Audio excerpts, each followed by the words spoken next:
Hello and welcome back to Riverland Women, the podcast which celebrates the amazing achievements and inspiring stories of women across South Australia's Riverland and Mallee. I'm Kerrie Lush from the podcast station. I'm a journalist, radio broadcaster and podcast producer and mentor. In this episode of Riverland Women, we meet Caitlyn Larssen from Berri. Originally hailing from the United States, she's a New York-trained theatre and circus performer. So how did she end up in the Riverland? For Caitlyn, it was a series of life-changing and sometimes quite random events. The move hasn't all been smooth sailing, particularly with the challenges of establishing a new business in the region and having a very traumatic introduction to motherhood. Caitlyn shares more on that in the interview. But first, I asked her about her earlier years growing up in the US. I had a great childhood. I have an older brother. He's 3 years older, and we fought like cats and dogs. And we lived on a couple acres with some horses, so I could go out the back, jump on the trampoline, get on the horse bareback, ride around, find the coyotes. It was very outdoorsy. I grew up skiing and snowboarding and whitewater rafting and just outdoors all the time. Yeah, very active, rock climbing, gymnastics, all the sports, soccer. I even know how to kick and throw a ball. Not as well as my mother would like, though. She wanted me to be a quarterback, and I am not good at throwing the football. So, I excelled in other ways. So childhood was there, schooling all in Reno as well? So yeah, I went all the way up through what y'all say primary and secondary in Reno. And then when I graduated from high school, I went to university in New York. I went to New York University for theater and lived in Manhattan and had to do that quickly because it was $56,000 a year to go, and I only got a half scholarship. That's US dollars. So it was a 4-year program, but I went fast and did it in 3.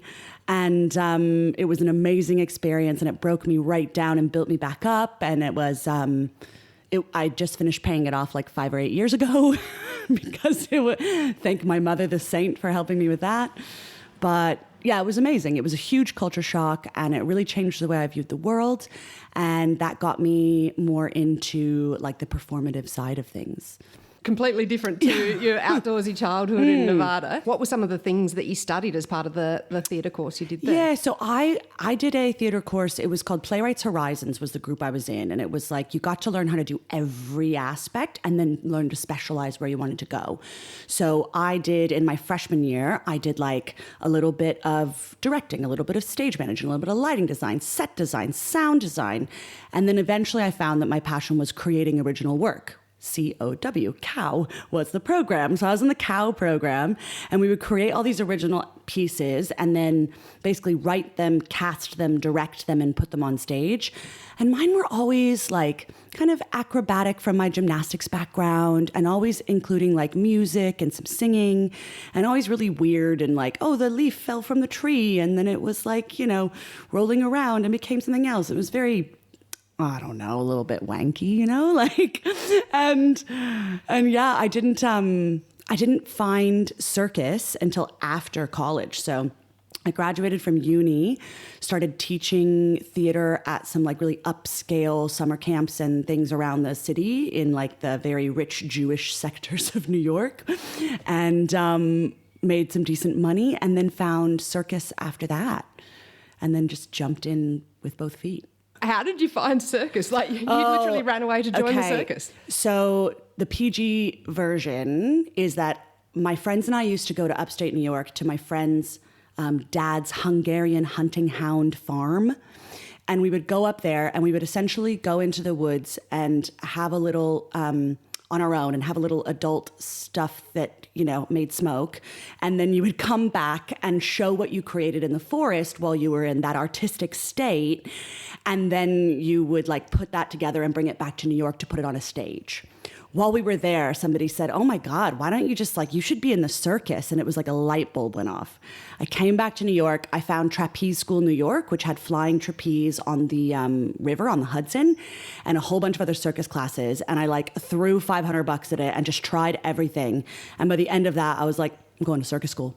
I'm going to do this. And I found a program in England, and I went over there for 6 months of intensive training. And I went from we call it the freshman 15. It's like where you go to college and you gain a bunch of weight because you're figuring out how to eat like an adult, right? And so I went over there like definitely carrying more weight than I should have been, definitely not how I was as a gymnast, not strong, not like capable physically, and just got whipped into shape.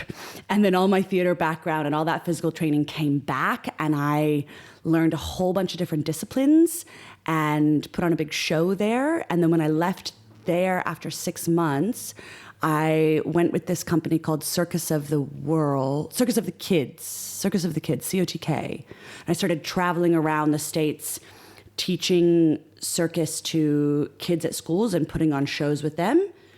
And that was like my first job in circus, and it was horribly paid. It was $200 a week, which was not even covering my college loans.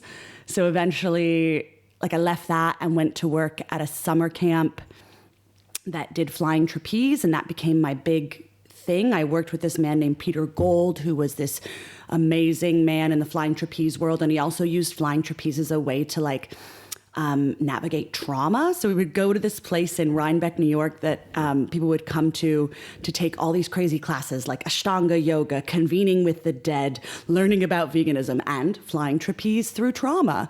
And we would like help people over the week like climb the ladder and let go of their trauma and have our therapy time on the ground. And it was just ridiculous and lovely and physical and mental and emotional all at the same time. I did that for a while.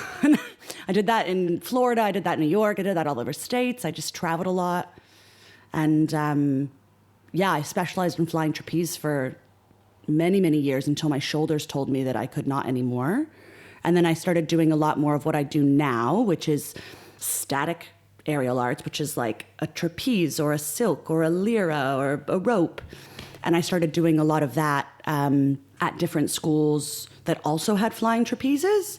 So I would teach all of the aspects, and then eventually I ended up running a trapeze school in New York, but in Puerto Rico. So I opened their first school with them and was like the head lackey for the first year, and then came back the second year as the manager.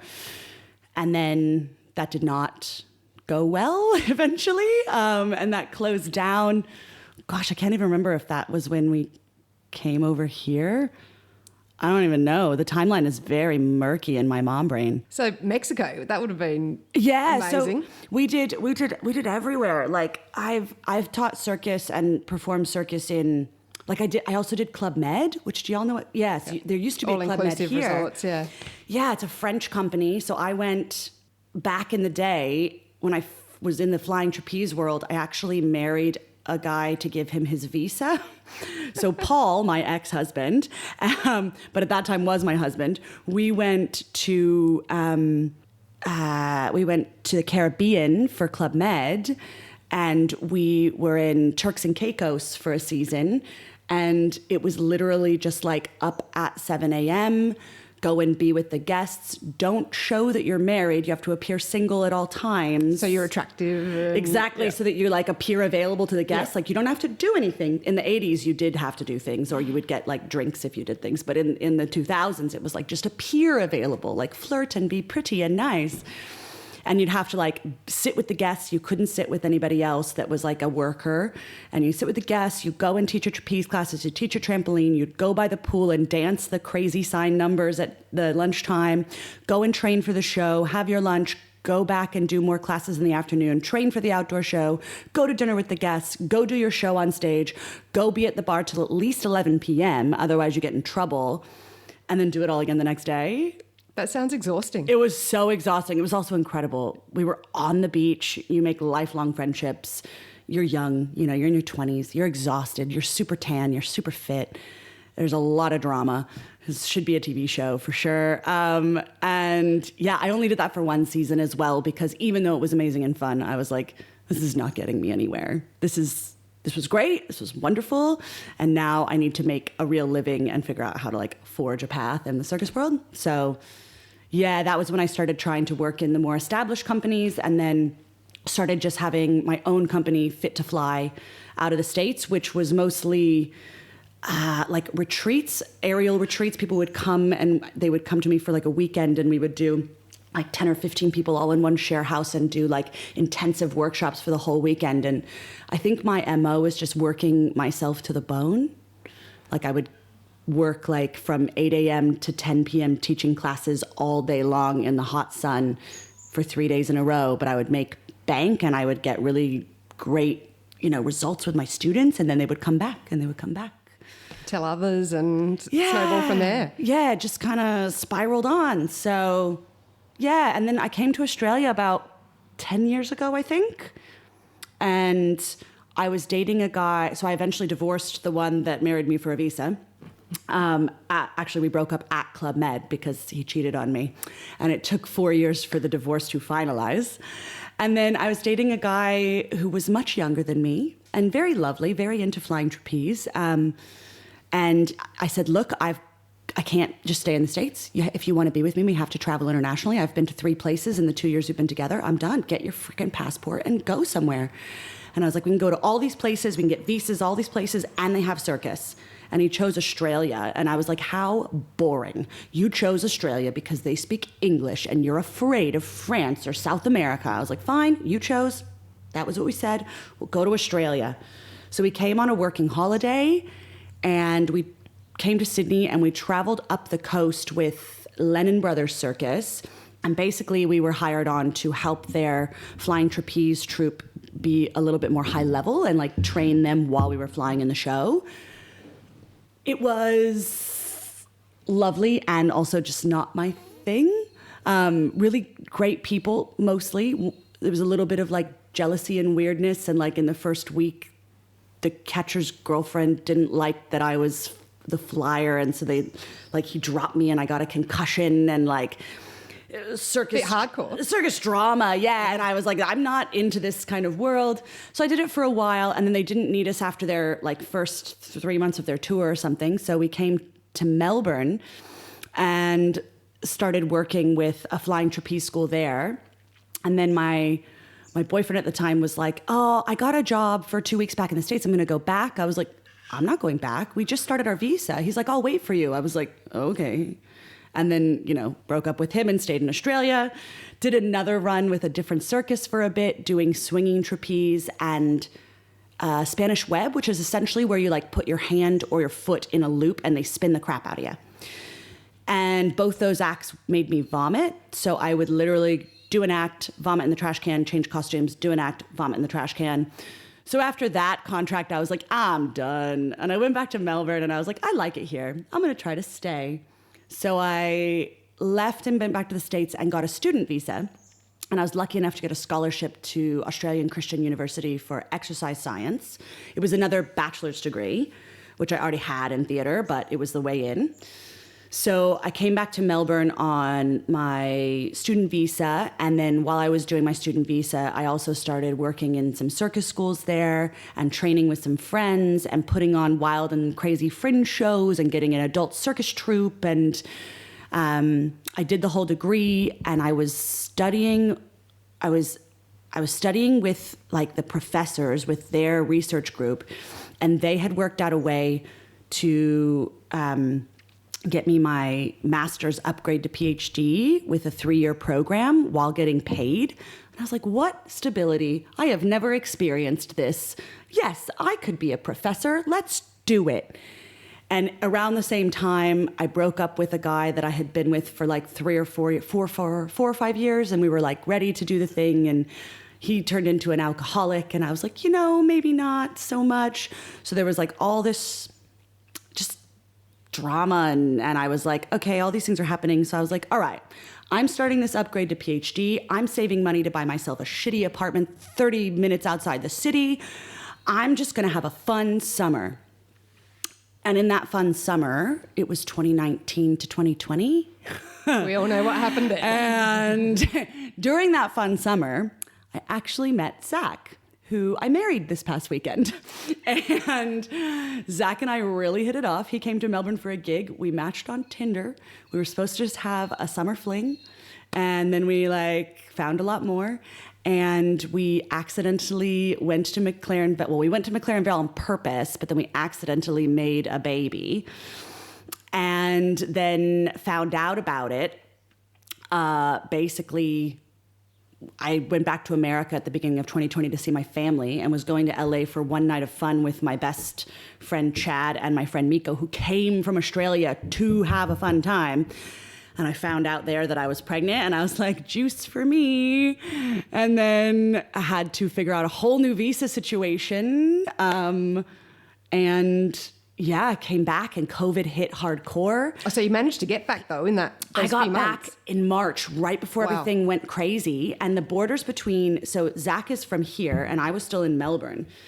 And the borders were still open. So I was able to come over to Adelaide, and we went to Fringe, and we're like, what are we gonna do? What should we date? What? And we just slowly dated on the phone and online and back and forth a little bit for the pregnancy. And during that time, I was still trying to work towards my master's and all this research program, but everything was shutting down. And all my face-to-face work in Melbourne shut down. All of my clients, all of my circus, all of my research. I was like, well, shit, I got to make money. So they had this thing where if you were in the health world, that you could be a temperature tester. So I would don full PPE and at 3:00 in the morning, drive an hour and a half to Tringinga in the middle of nowhere where there's all these warehouses. And I would stand out in the freezing cold and take people's temperatures to make sure they didn't have COVID while hugely pregnant. And eventually the border shut completely.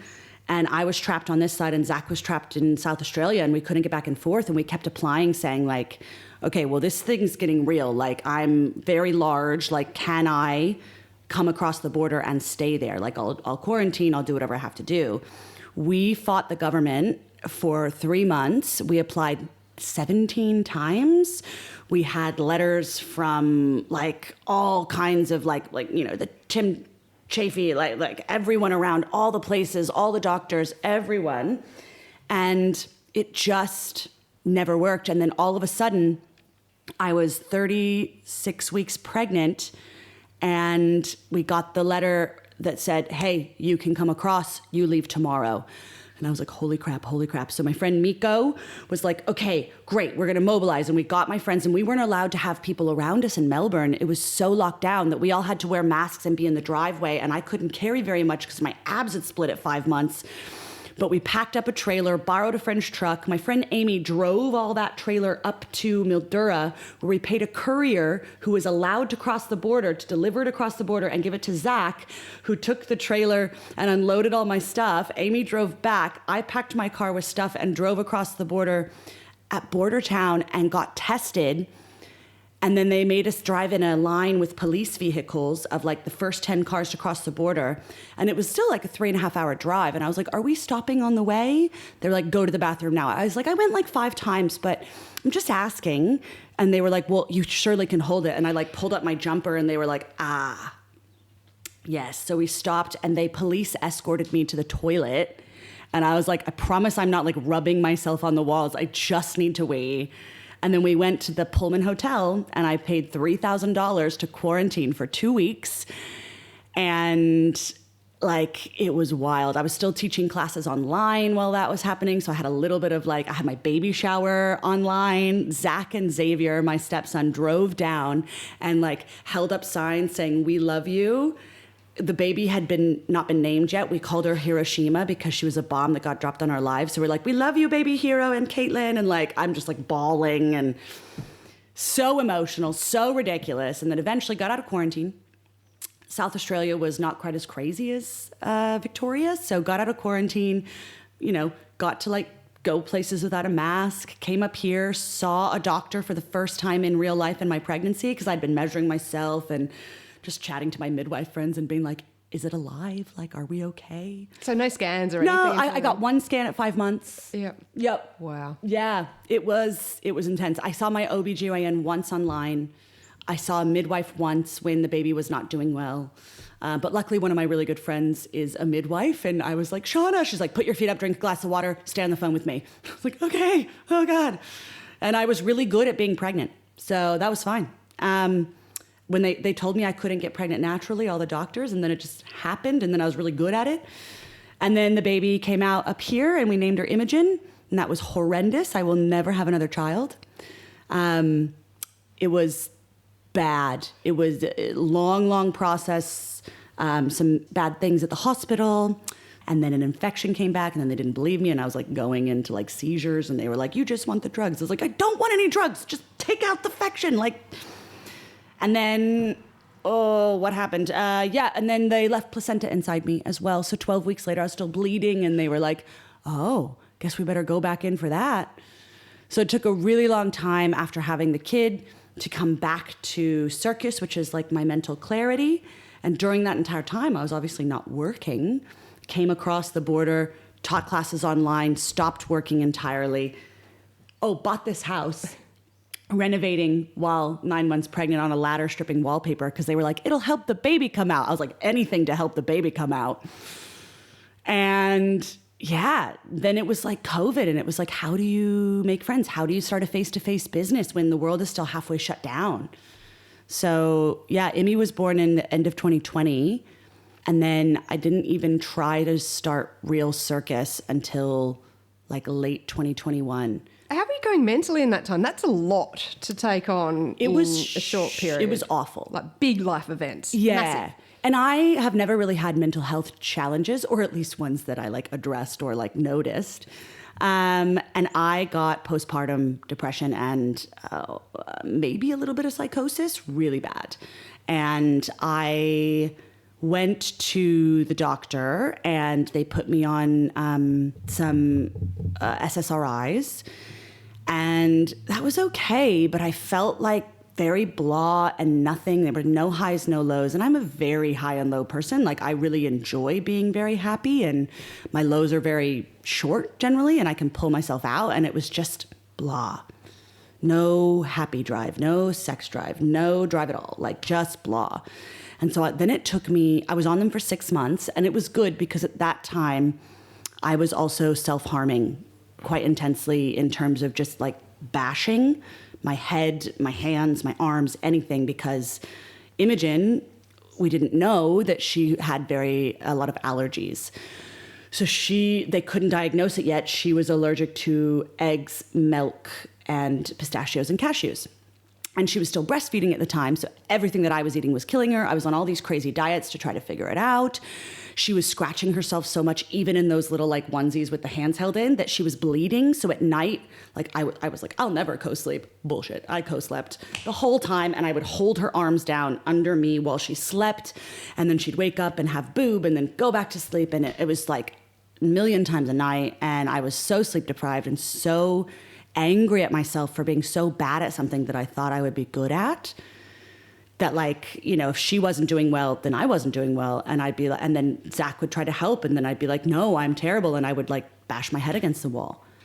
So the SSRIs, I think, helped a little bit in Leveling sort of? Yeah, like mollifying that a bit. But I hated them. And it took me 6 months to get off them. It was giving me vertigo to get off them, because getting off them is like a really long weaning process as well, even though I was on the smallest dosage. Brain zaps and all of that stuff. Oh, mate. And, you know, there's been so much research that says, like, all of these natural things actually are almost more effective than the SSRIs for many people. Those, I think, it just depends on how your brain works, and there's not enough research for it. So for me, they were not great. And I got off of them. And then it was still a long journey. And Zach, bless his heart, he hung in with me the whole time and dealt with all of essentially my crazy, because I was just not in a right state of mind. And very slowly, like during all that time, I was still able to start my circus business and get it off the ground and get teaching at OLOR and be teaching 2 to 3 days a week. And really, you know, I have a good, as a mom and a woman, we compartmentalize pretty well. So I could compartmentalize for work and then come home, and poor Zach had to deal with the mess that I was. And yeah, eventually, I would say only in the past year or so have I really felt like I've gotten a handle on all of, like I was still having ups and downs with like self-harming and mental health, seeing lots of different therapists and psychs, having bad times trying to figure out the right one for me. Like one of them early on was like, I'm sure she was trying to help, but she said, well, your daughter feeds off of your energy. So everything that you're doing is affecting her. So she's upset because you're upset. So it's your fault that she's feeling this way. So just add that extra guilt to you. Yeah, great. Right? Yeah. It's like, yes, so helpful while I'm like bashing my head against the wall. Do you understand? Like, and she was a mom. And I was like, I don't get how you could say that to somebody. I get it in hindsight. I understand what she was trying to say. But like, you know, when you're in that hole, you have to like slowly crawl out of it. So now I have like, I'm in better shape than I was pre-pregnancy because I have found that going to the Muggle gym is non-circus, normal people gym, and lifting up the heavy things and putting them down and walking on the treadmill is a good thing for my health physically and mentally. So I try to make that a priority. And it's also helped with my circus world with my injuries. And I read fantasy books. And I try to get up before my children and have my coffee and my fantasy book with morning sunshine or my feet in the grass. And just really, I've really tried to hold on to those bits and try to get my sleep and all the things. And I'm a very extroverted introvert. So having those bits of recovery time is the only way I can be that on personality to get myself through the rest of the day. You've had to do a lot of work. Yeah. I'm really good at hard work. Yeah. But it takes a lot to get yourself in that headspace to actually want to do the work. Yeah. In the hard times, I was planning my escape. I wasn't planning suicide. I wasn't planning an end, but I was like, I am a terrible mother. I am a terrible partner. Zach deserves better. My child deserves better. We had a friend, bless her heart, she's moved off with her son Joseph, but Casey was there at the beginning, and she was so lovely and so level-headed. She's a Kiwi and like just sweet. And like I met her at the gym. I had a whole plan in my head because she was single. I was like, you're going to replace me. And you're going to be with Zach, and I'm going to go, and it's going to be better for my family, and everyone will be fine. And I had that plan for months and months and months.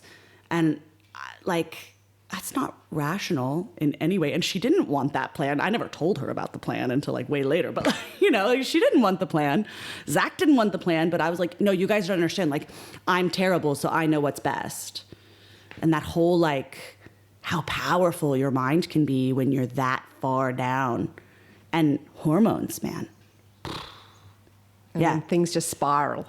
Absolutely. So, yeah, I think matrescence is a very real thing that is not, like, we only started studying women like 30 years ago. We still know nothing. All the studies that are like, this is for you. It's like, no, that was on a man.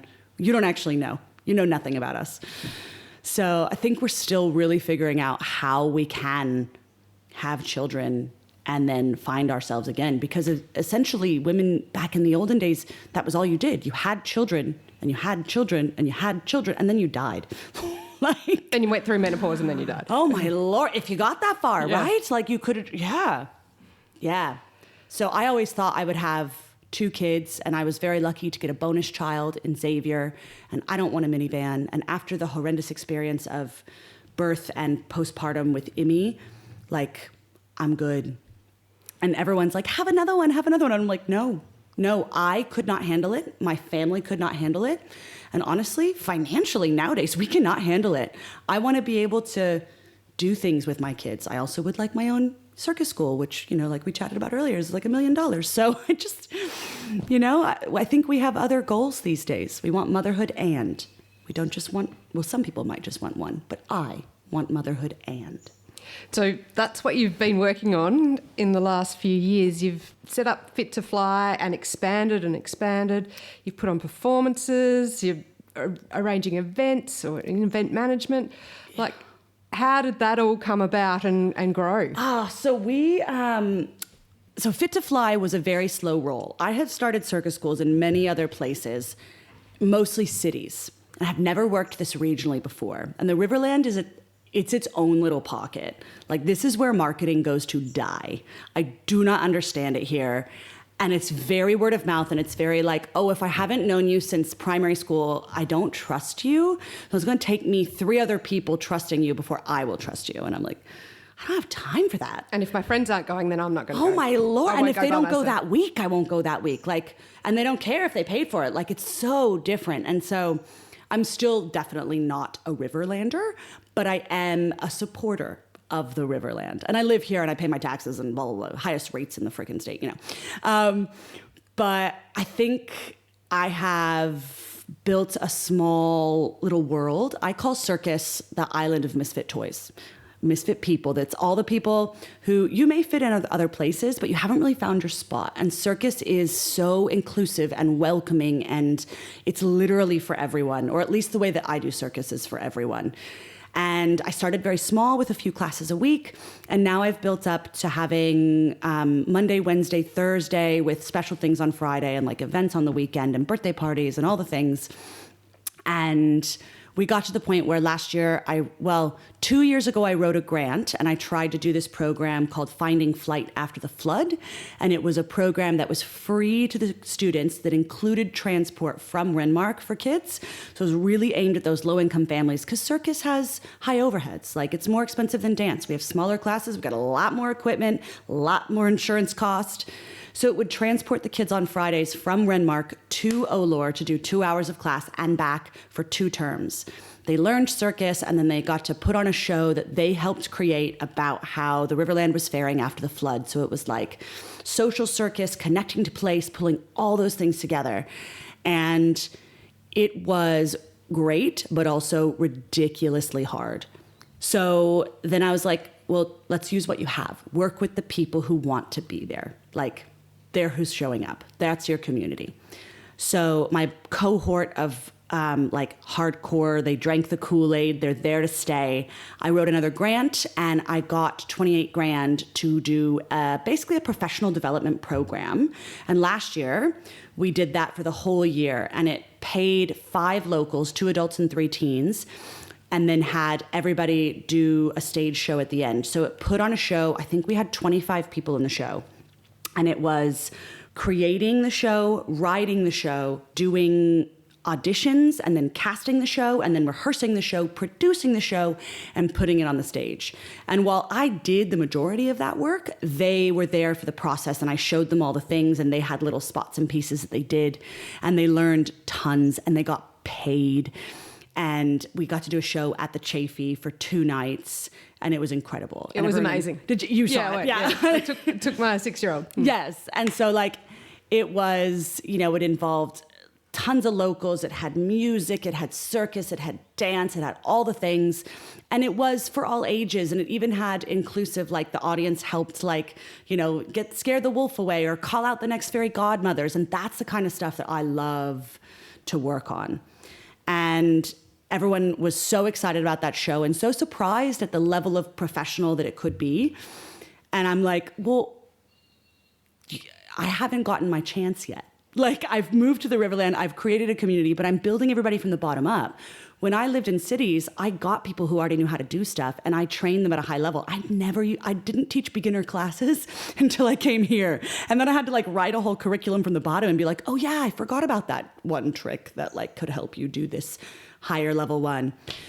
So yeah, so I think the goal is to keep creating performance opportunities, but then also try to get our school our own space. So this year we're doing a performance, a gala in August. It's based on The Night Circus, which is a book by Erin Morgenstern about a magical circus that appears at night and then disappears at dawn. And it's all black and white, and it's very elegant Victorian. So we'll do a gala at Olor for 2 nights, and it'll be a fundraising show. So that's kind of where we're going with Circus.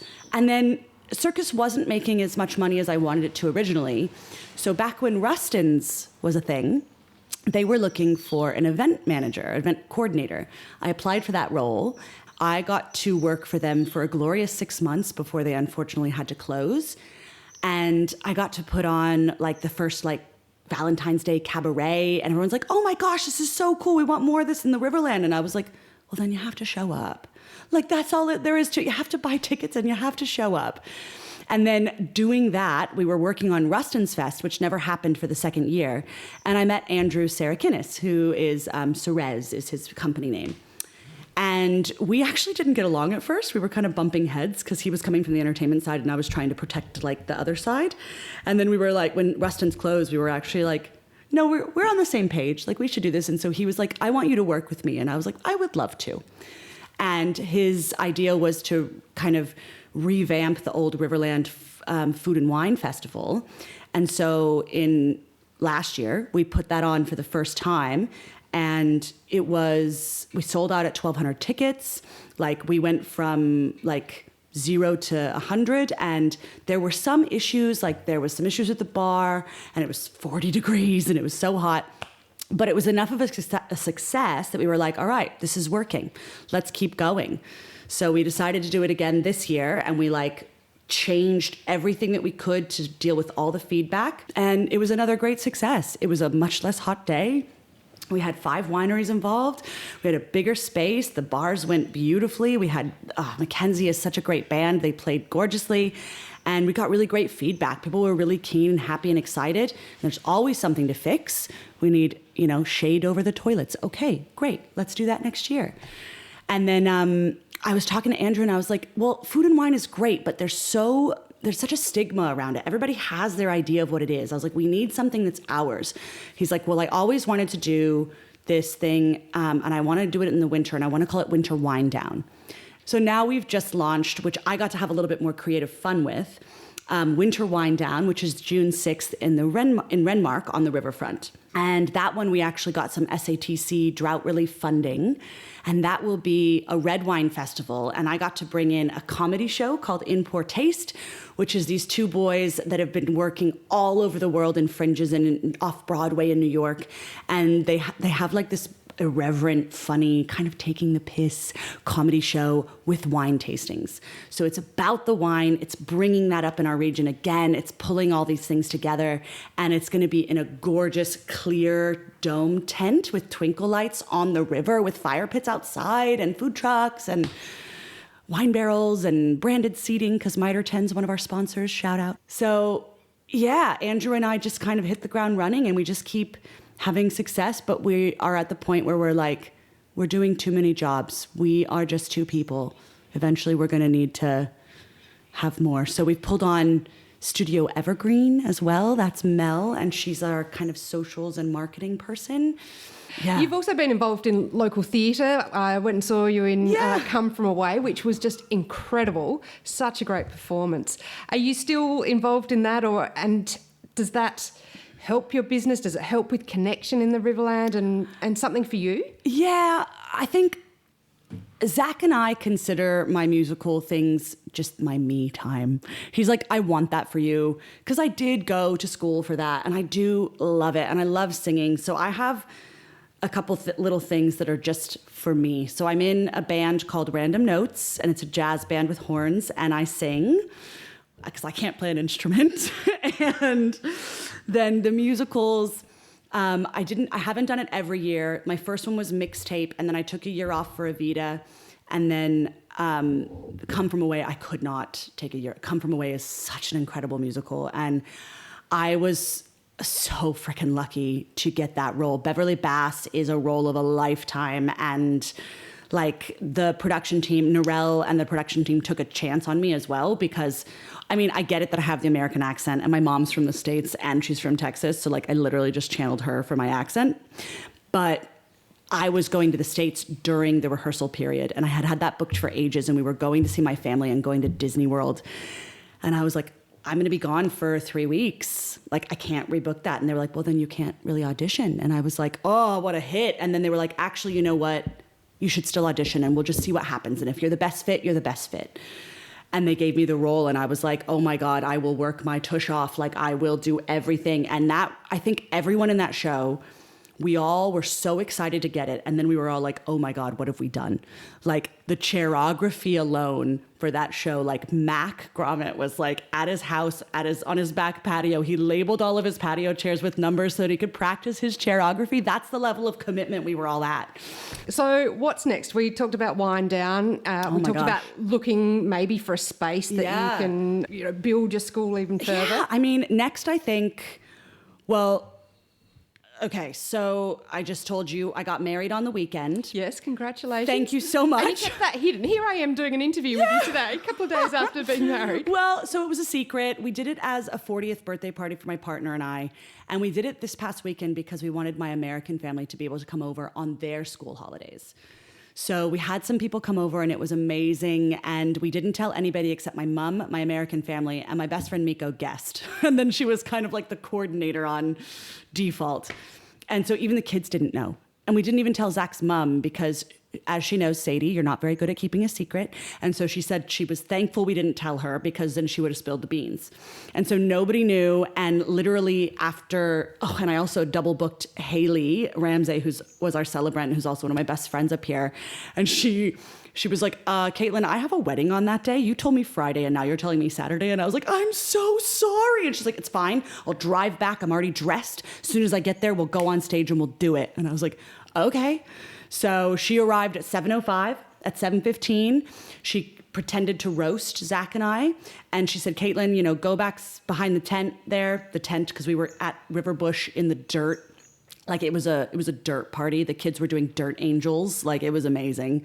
And I go back and she sends my mates with me and they don't know. And my friend Lee is like helping me zip on this white dress. And he was like, ooh, white dress. What act are you doing? And I was like, Lee. And Miko goes, Lee, did you get it yet? And he goes, no, I'm trying. The zipper's getting stuck. And she goes, Lee, look at the dress. And he goes, and he starts tearing up and he goes, you're getting married. And I was, yeah. And then we brought the kids back and I was like, all right, guys, get your clothes off. Mama's getting married. Put on these outfits. Immy, here's the flowers. Xavier, here's the rings. Walk me out. And Immy was like, yeah, throwing flowers everywhere. And then we had like a 5-minute wedding ceremony, raced off to take some pictures with Kiara, our photographer, and then came back and just like had cake and danced. And I made the cake, like everyone just pitched in. Family helped us set up pop-up tents. We borrowed trestle tables. Everyone brought their own chair.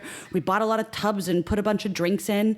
We had a bunch of cider left over from Food and Wine. And Andrew, bless his heart, was like, I don't want it. Happy birthday. This is for you. Here's 9 cases of cider. I was like, oh my God. So like drank a lot of cider and just danced in the dirt. And we made the cakes from boxes and had a big long board we put them on, and then we all decorated them with like store-bought frosting and like threw fruit and like Nutella on it, and it was great. It was very on brand for us. Thank you so much for sharing your story, and all the best with Fit to Fly in the future and whatever else might come your way. You never know. You never know. Thank you so much. We appreciate it. That was Caitlyn Larssen from Berri. Thanks for listening to Riverland Women. I'd love it if you could share this episode to help more people find the podcast. You can also follow Riverland Women and my business, The Podcast Station, on Facebook or Instagram, or check out my website at thepodcaststation.com.au.